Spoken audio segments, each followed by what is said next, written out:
Why Roberto Baggio won the 1993 Ballon d'Or. On December 28, 1993, Roberto Baggio received the 1993 Ballon d'Or, which is usually granted to the finest football player in Europe, as determined by a jury of sports journalists from UEFA member countries. Roberto Baggio, widely regarded as one of the best Italian footballers of all time, is the subject of this video.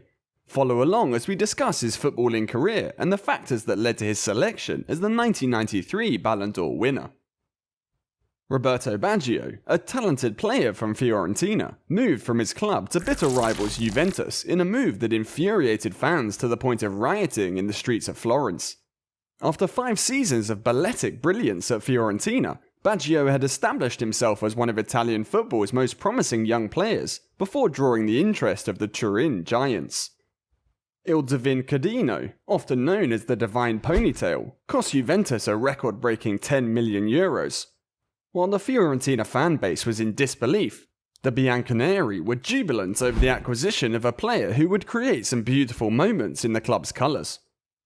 Baggio scored 115 goals in 200 appearances for Juventus and won the Ballon d'Or in 1993, as part of the team that won the Serie A title at the height of its success in the 1990s. Baggio shone like few others as the greatest Italian footballer of his time among a large collection of the game's greatest players in Italy's top division during the decade. But was it always simple for him?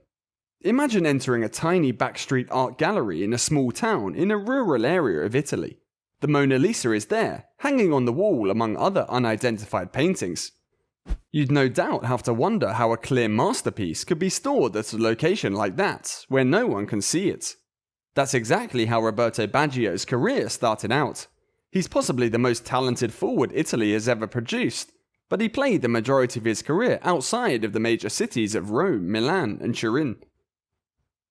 Over the course of 24 seasons, he played for 7 different clubs. However, he only received 56 caps for his country, scoring 27 goals. Il Divin Codino won just 2 Scudetti, while becoming the 5th highest scoring striker in Serie A history. He first came into the limelight in Florence, where he scored his debut goal in a match that saw Napoli win the 86-87 championship. After that, he gained fame among the supporters of Viola and went to the 1990 World Cup, where he scored the game-winning goal against Czechoslovakia. He moved aside to allow Toto Schillaci to score a penalty in the third-place playoff, earning Schillaci the golden shoe.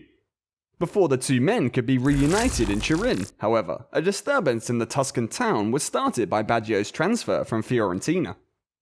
Baggio refused to take a penalty as Juventus travelled back to Florence, donning a Viola scarf and kissing it as he did so. The 1993 UEFA Cup was the first trophy in a winning streak that lasted almost the whole decade, as he led his new team to victory. During his 5 years with the Bianconeri, Baggio played some of the best football ever played and did more than any other player to end the Milan stranglehold on Italian football that Silvio Berlusconi had established. His dexterity, skill and vision were unmatched. Roberto Baggio was undoubtedly a sportsman blessed from above. Following that was that penalty at the 1994 World Cup. Baggio single-handedly led Italy to the final by scoring 5 goals in the knockout stages, a feat that was possibly only surpassed by Maradona in '86. Even though he was injured when the World Cup final started, he played through the entire game and extra time in the stifling heat, before chipping the go-ahead penalty high over the crossbar to hand Brazil the championship. The world will always remember Italy's all-time leading penalty taker for the rarest of misses. Due to this setback and the subsequent decline in Baggio's form, together with the continuous rise of a young Alessandro Del Piero, Marcello Lippi was persuaded to trade his captain to Milan. Baggio won the Scudetto in his debut season with the Rossoneri, and the team won the championship in his final season in Turin. It would be his final significant honour.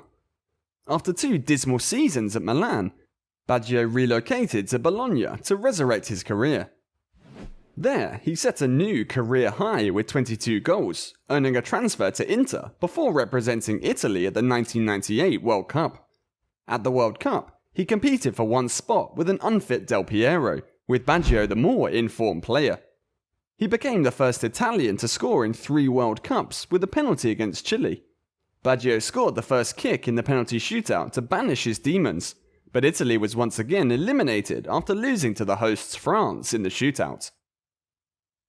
Nevertheless, a different aspect of his past would come back to derail his fresh start when Inter hired Marcello Lippi that summer. Despite clear historical tensions between coach and player, he moved again after a miserable 2 years, this time to Brescia. As a result of being reunited with coach Carlo Mazzoni, whom Baggio had previously known from his time at Bologna, he finally felt at home. The teenage Andrea Pirlo and Luigi Di Biagio, who was subsequently joined by Pep Guardiola, established a strong midfield foundation that allowed the mysterious number 10 to thrive. He passed 300 goals in his career with some very memorable goals, and he gave his teammates many chances to succeed. Due to injury, a revitalized Baggio was denied the chance to compete in the 2002 World Cup. Giovanni Trapattoni was unwilling to risk having an ineffective striker on his team. When his playing career came to an end in 2004, Brescia retired his number as a fitting tribute to the individual. However, neither the recognizable Brescia colours nor the renowned Viola shirt of Fiorentina characterizes him.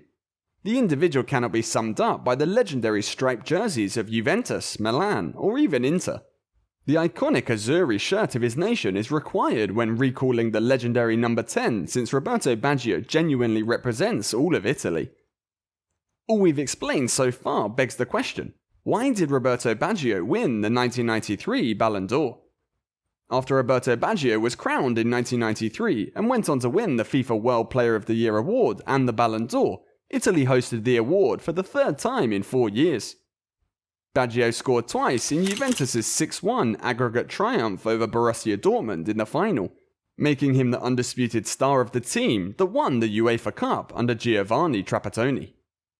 The erratic attacker produced a string of mesmerizing performances, including a 4-goal thrashing at Udinese as Juventus finished 4th in the division, and finished as the runner-up for the Golden Boot in Italian football. To sum it all up, Baggio had a personal best of 39 goals during the 1993 calendar year in all competitions, with 23 goals in Serie A, 3 goals in the Coppa Italia, 8 goals in European competitions, and 5 goals for Italy, advancing his country to the World Cup. With 142 points out of a possible 150, Baggio won both the European Footballer of the Year and FIFA World Player of the Year awards for his efforts during the year. In addition, he received the World Soccer Player of the Year award and the Onze d'Or. Alongside Gianluca Vialli, Fabrizio Ravanelli, and occasionally a young Alessandro Del Piero, Baggio frequently served as a second striker for Juventus during the 1993-94 Serie A season. The club lost to Cagliari in the UEFA Cup quarter-finals, and Baggio finished third in the Capocannoniere with 17 goals and 8 assists. Juventus once again finished second to Milan in the league. In a 4-0 victory over Genoa on October 31st, 1993, Baggio not only scored a hat-trick, but also netted his 100th Serie A goal. He also assisted Müller on one of his goals during the game. On December 5th, 1993, Baggio played in his 200th Serie A game, a 1-0 victory over Napoli. In March 1994, Baggio underwent surgery to repair his meniscus after suffering an injury earlier in the season. Baggio won the 1994 Onze de Bronze and finished second in the 1994 Ballon d'Or and third in the 1994 FIFA World Player of the Year. The Italian public was mesmerized by the divine ponytail's glittering feet, and Baggio stood out as the top domestic player in a league filled with the best players in the world. Few people will ever forget the image of the Italian, a player who truly defined the 1990s, hurdling and dodging strong challengers on his way to the net. What do you think though? Let us know down in the comments section. Also, make sure to watch this video in the link, and if you like our content, don't forget to hit the subscribe button and turn on your notifications. On the screen now should be another good video worth watching, so click on that video and we will see you in the next one.